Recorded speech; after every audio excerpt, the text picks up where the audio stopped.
Hi, this is Greg Kilstrom. Welcome to Season 3 of the Agile World, where we discuss customer and employee experience, organizational and workforce transformation, and how business can adapt and continually improve in an agile age.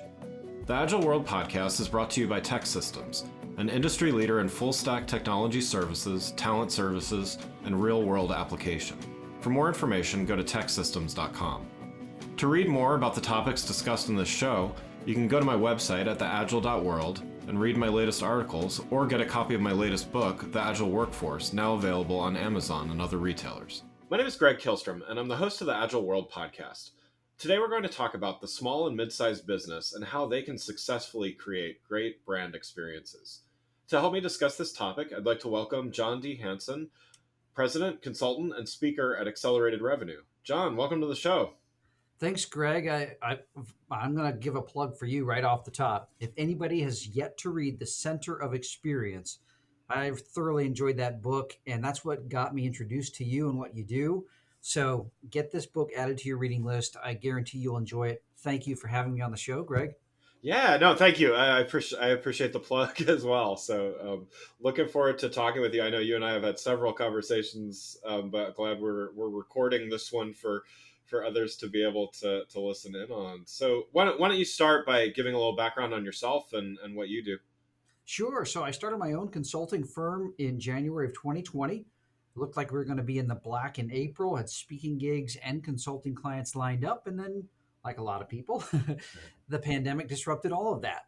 Well, two pivots later, and I'm in the best opportunity of my life. I work with great leadership here at Accelerated Revenue and been entrusted with growing that arm of the business, which is consulting, keynote speaking, and workshop facilitation. And I think what's unique about us, Greg, is that we have a three-prong approach where we, through education, help a client understand both the cost savings and how important culture is, customer and employee experience and productivity.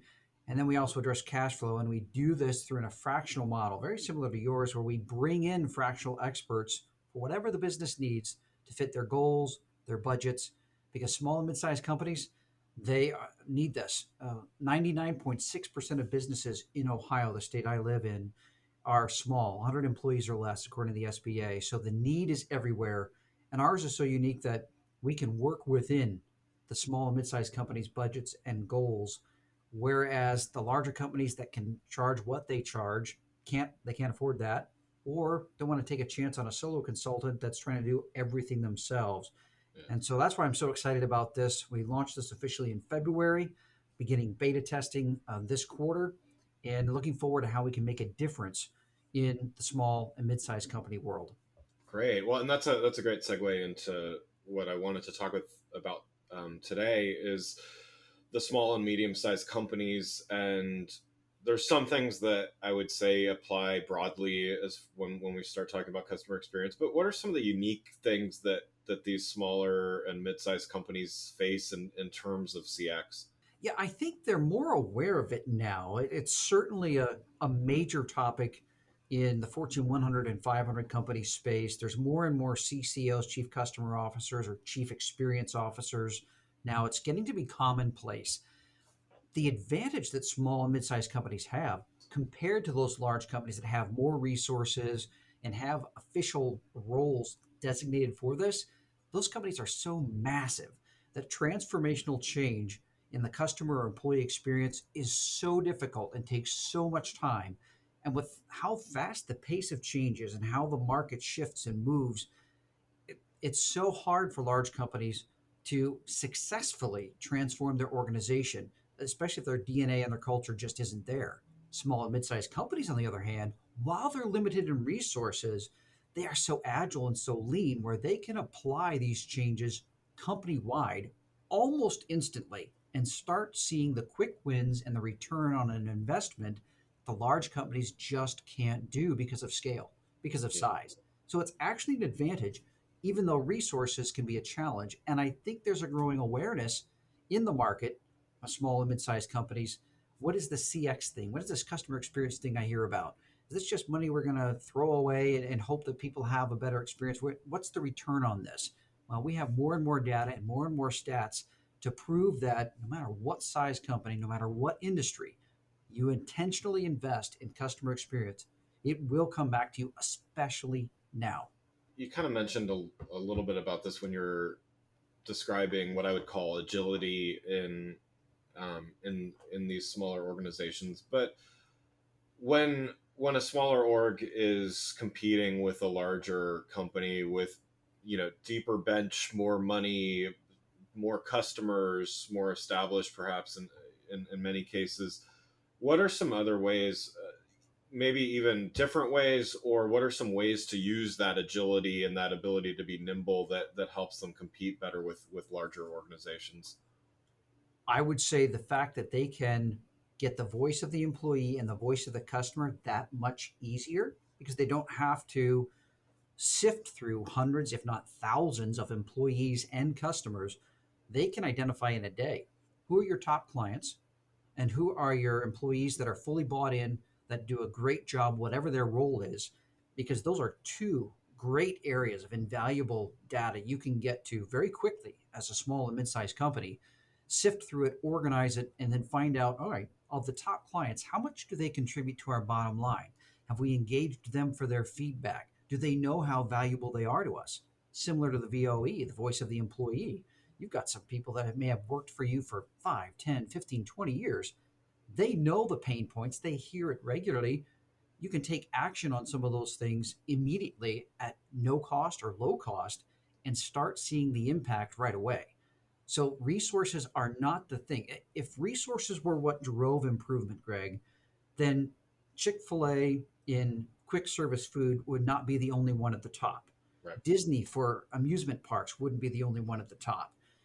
Nordstrom for retail. I mean, you can look at these outliers that are in industries that are notorious for poor customer experience. And it's not just because of scale, it has more to do with intentionality than it does with resources. And I like that you use the both examples of both customer experience and employee experience. That's certainly the book that you mentioned, Center of Experience. That's a key part of that, is the just that there is a relationship there. It's not always a direct correlation causation, but they are definitely related and have the ability to influence one another. Um, and I use the term brand experience to kind of Yes. summarize CX and EX together. So kind of thinking through return on investment and just measuring success, how do you recommend these smaller and mid-sized companies think about measurement of success, again knowing that there's some limitations as well as some opportunities there? I would go back to what I mentioned a few minutes ago. And we know that the easiest sale, meaning time invested, investment put in, it cost all that personnel devoted to, is repeat and referral. And your greatest source then is going to the ones that are your repeat, that already know, like, and trust you, that love doing business with you. Go to those. Go to those top clients and ask them, get their feedback, find out why they continue to do business with you, and then the how you measure the success is look at how much easier it's going to be to fill your pipeline with qualified prospects that are either warm introductions, direct referrals, or repeat. Sometimes clients don't know all that you have to offer. They may have only come to you for one thing over and over and over again. And when you, one idea I've had, Greg, that I'm going to share real quick, I call it Yeah. the red carpet experience. Imagine you've identified the top 10% of your clients that not only contribute to your revenue, but repeat and refer as well. Imagine if you had them in for a day with your senior leadership or your ownership, take them for a tour, show them all that you have to offer, ask for their feedback. By the end of that tour, not only will you have underlined the fact of how important they are to you and that their feedback matters, but they may now be aware of things they didn't know your company did. It's a win-win across multiple levels. And so measuring success, you don't want to go with just an NPS or a score or reviews alone. You want to really look at how many clients do we get organically through the relationships we've already built and established, because the cost of chasing new is way more expensive and not guaranteed to lead to repeat and referrals as well. Oftentimes, you inherit kind of the platform, the people process platforms that currently exist, and great people can make those better and improve and everything. But many times you've got to justify bigger investments in order to really move the needle, and or just sometimes you've got to justify bigger investments to even measure so to even Right. get the needle measuring things. So what advice would you give to somebody that they know that they know that they're doing well, they could do better, but in order to do that they got to ask for money, and as you well know, customer experience and employee experience as well, it's not always a short-term gain scenario, so it's hard to justify those investments sometimes. What advice would you have to somebody that's trying to justify, hey, I need some more resources, whether it's time, dollars, or both, to make bigger improvements and really get better results? Yeah, there's so much data out there, but I'll share the top three, Greg, that I found that had the greatest, I would say, impact, where you could easily prove the case. I've got a before and after that's fantastic. So I'll start off with that one first. 2019, Zendesk had a global survey of 45,000 companies in 140 countries. So this is a global pulse. And they said within 5 to 10 years, and this is pre-pandemic, that the driving decision for consumers was not going to be brand recognition or price. What was going to be the most important factor to them was know, like, and trust relationships. Now, I think COVID accelerated that, magnified that, where we're coming out into an era where consumers not only want to know, how did you take care of me, but how did you take care of your team? How did you take care of your community at large? What did you do? How did you value relationships? We know that the largest segment of consumers now is millennials. That's Pew Research finding that. Millennials are the largest base of consumers in the world now. Their value set is tremendously different from my generation, that's Gen X, and way more different than the generation before of the baby boomers. Relationships are central to them. They'll even pay a little bit more, and we have enough data to prove this. Consumers will pay more for a better experience. So you've got that one. You've got Bain and Co. that says that the cost of acquiring new is 5 to 25% more than existing, or referrals from existing clients. We have a Harvard Business Review that says that the impact of having a great customer experience, the likelihood of them repeating with you is in the high 80%. So if clients of ours or prospects or a business owner listening right now is like, customer experience, I hear it, I see it, it makes sense, but what's the ROI? You can find, just if you just track down those three resources, Zendesk, Bain and Co, and Harvard Business Review, and you do that under a customer experience search, you'll find all kinds of ROI stats that are proven to work. And here's the biggest one: we already know that the marketplace has gone to this value relationship based decision making when it comes to buying.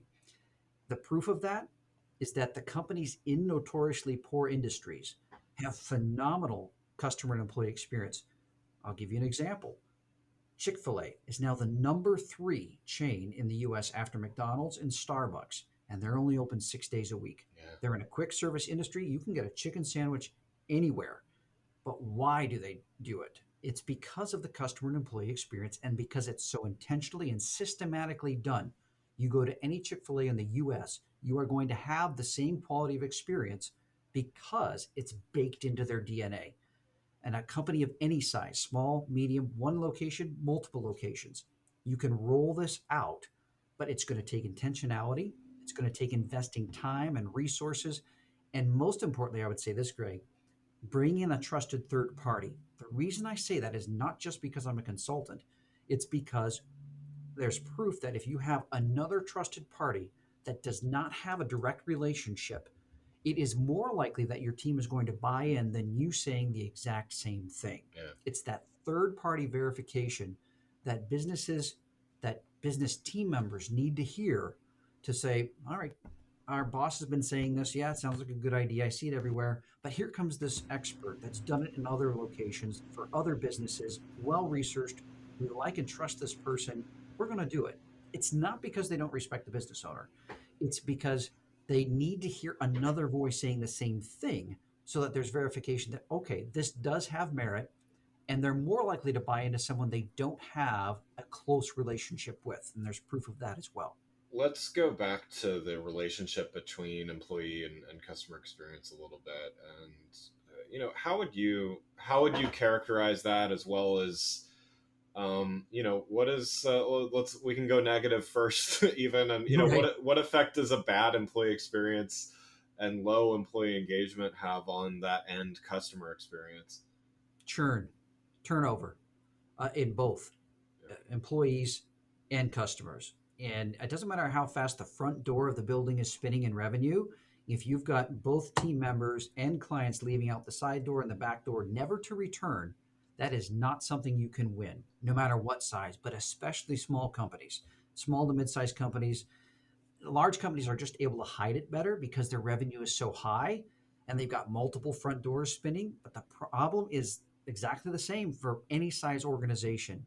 If people aren't staying in the building, both employees and customers, then it doesn't matter how hard you try to ramp up sales and revenue generation, it's not sustainable.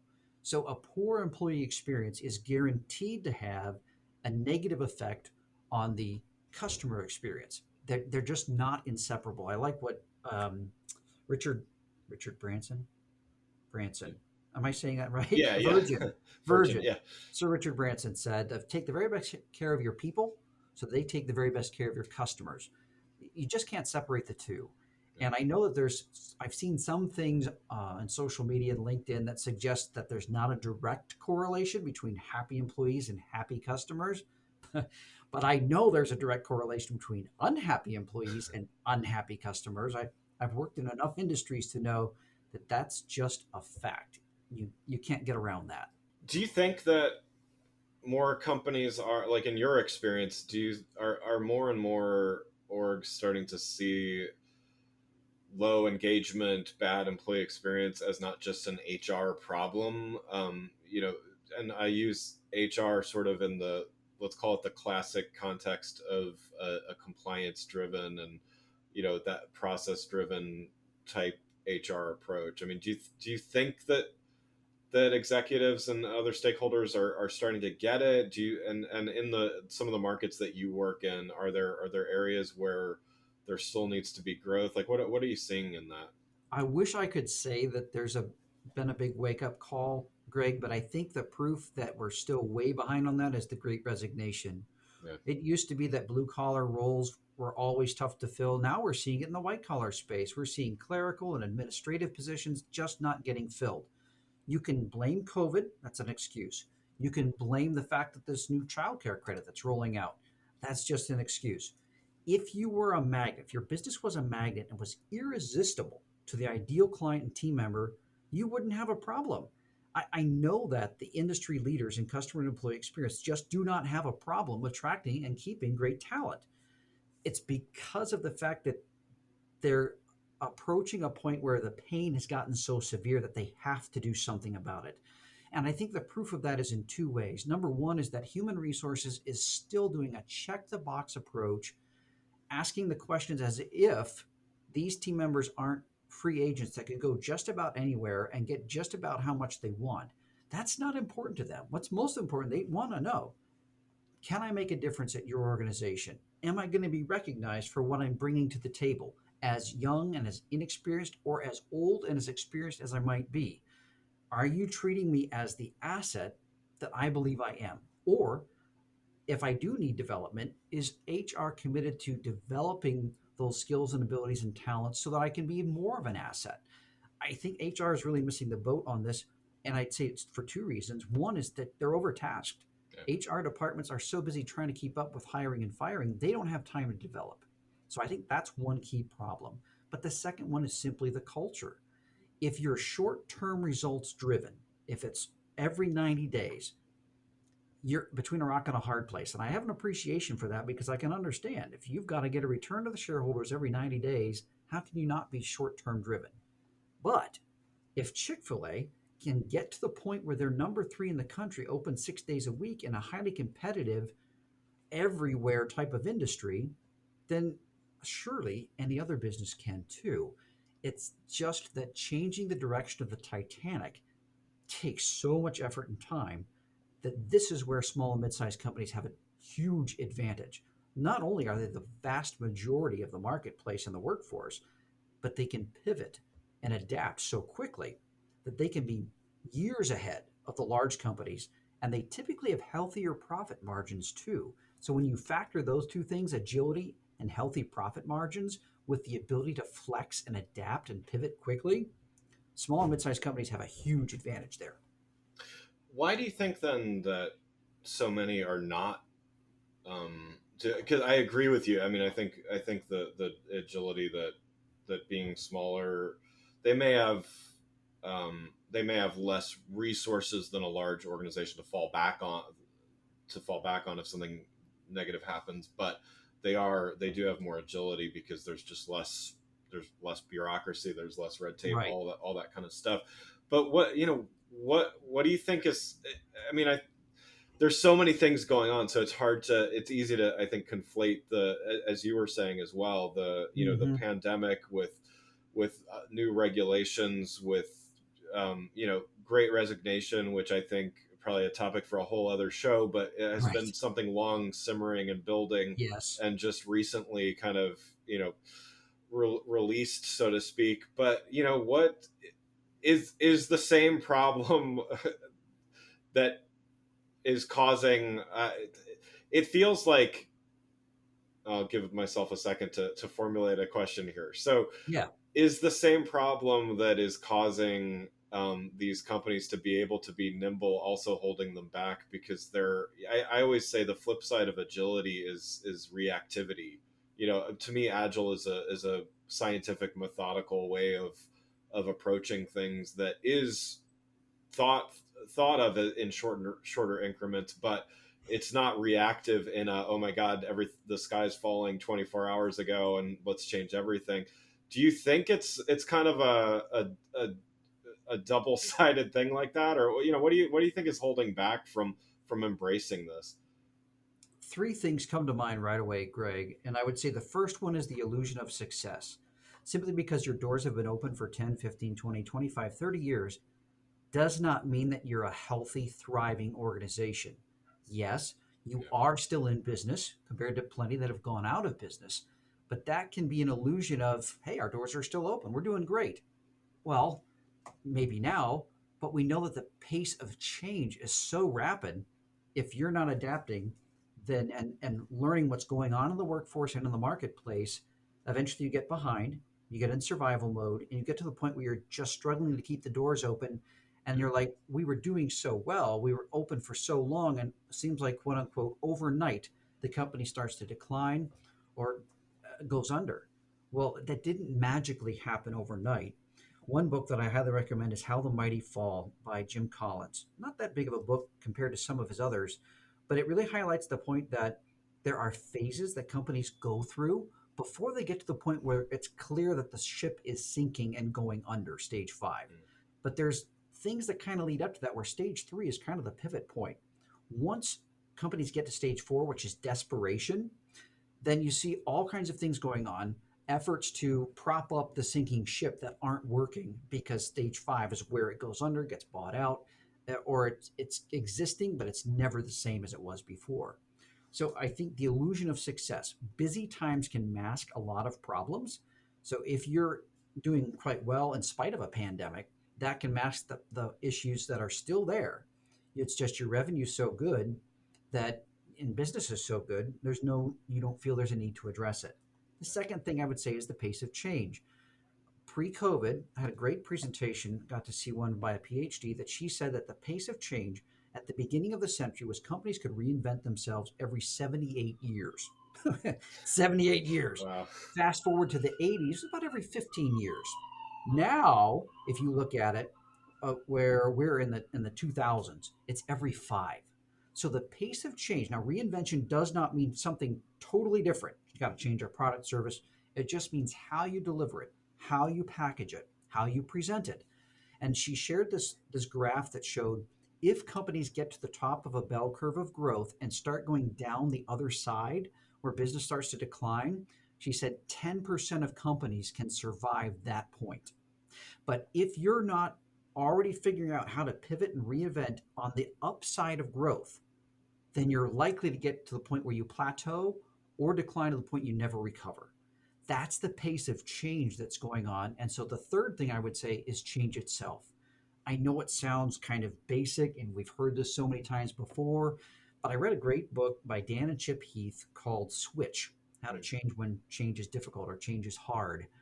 And it's all about change management, which is an actual process. But here's the thing, Greg: change management, if you don't have someone with that has that in mind and is aware of the pace of change, meaning every 5 years, and it could get even faster than that, you're already automatically behind. So I think those three factors: the illusion of success, the pace of change, and then just the resistance to change itself. If you're not aware of those things, not planning for those things, then you're in what you called very accurately a reactive situation, which is survival. If you want to thrive, then you've got to be proactive. And Yeah. those are some factors I think businesses need to seriously consider and invest into so that they can stay ahead. Well, so one last question before we wrap up. You are a fellow author as well, and I always like to talk about at least a little bit about the process of writing, because I think it's just kind of helpful to talk through that stuff. So your book, which I enjoyed very much as well, Wow Your Customers: 7 Ways to World-Class Service, talks about delivering world-class customer experience. What did you learn as part of writing the book? And I always like to ask as well, what might you do differently with the follow-up, from a process standpoint? Yeah, I enjoyed so much. I've heard, and now I know it's true, that the people that write the book, especially if there's a lot of research and personal experience that goes into it, they learn far more than the people actually Yeah. getting the book. And I did. I learned so much. The crazy thing, Greg, is that it almost didn't happen. I was new to a B2B sales role. I knew I had a strength in customer service, and I thought, how do I leverage this to get record sales? Which I did.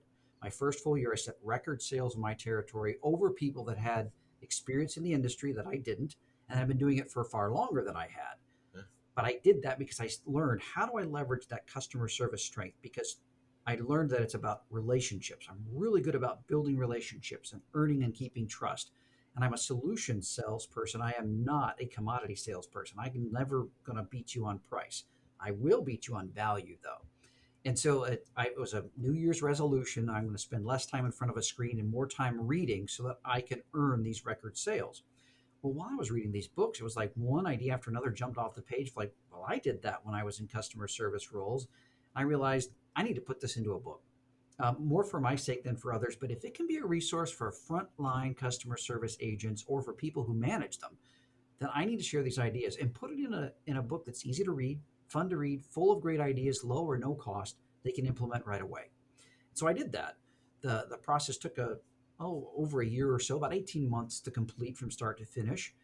And Brian Tracy, who's written and published a lot of books, said that 85% of people that have a book idea never bring it to completion. So you and I, Greg, and anybody else listening that's written a book and published it, you're in the top 15% as it is. But what I would do differently in a follow up is, I knew that customer service was important, but I didn't realize the scale of the customer experience. I have a presentation called Customer Discovery, where I believe that there's four types of customers. And the two most obvious ones are the first ones that everyone goes to, the external and then the internal customer. But then there's two levels deeper.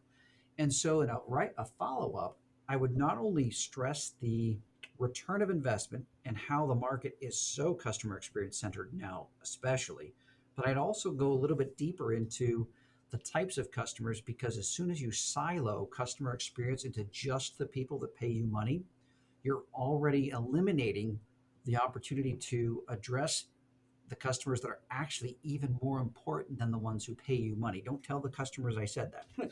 But there are people that are more important to the customer experience holistically than just the ones who pay you money. And so that's what I would do differently. I would add those elements, ROI and customer discovery, as I call it, so that you have a holistic approach to the customer experience that I have yet to see in the market. Wonderful. Yeah, no, that's great. I completely agree about the learning aspect of the writing process too. Is just That's why I keep doing it. Is there's just always more to kind of unpack and Yes. learn and everything. So yeah, it's a great great part of that process. Well, John, thank you so much for joining the show. This has been great. For those listening, what's the best way for them to keep up with you and what you're doing? Three ways. One is LinkedIn. I've got almost 25,000 connections there and more followers than that. I love that platform. Content out daily. So, John D. Hanson on LinkedIn. You can also listen to the Heroic Experience. It's available on the multiple podcast download channels. It's the Heroic Experience is for small business owners, executives, managers, and entrepreneurs, gleaning from people's stories of success they've had in their business and for their clients. And then the third way would be through our website, accrev.com. That's Accelerated Revenue's website. You can find all kind of information on me, on keynote speaking, on workshop facilitation, on consulting. Those are the three ways that people can stay in touch. Great. Well, again, I'd like to thank John D. Hanson, President, Consultant, and Speaker at Accelerated Revenue, for joining the show. Thanks for listening to The Agile World with Greg Kihlstrom. See you next week. Thanks again for listening to the Agile World podcast, brought to you by Tech Systems. I'm your host, Greg Kihlstrom. If you enjoyed the show, please take a minute to subscribe on your podcast channel of choice and leave us a rating so that others can find the show more easily. You can learn more and get a copy of my latest book, The Agile Workforce, from my website at theagile.world.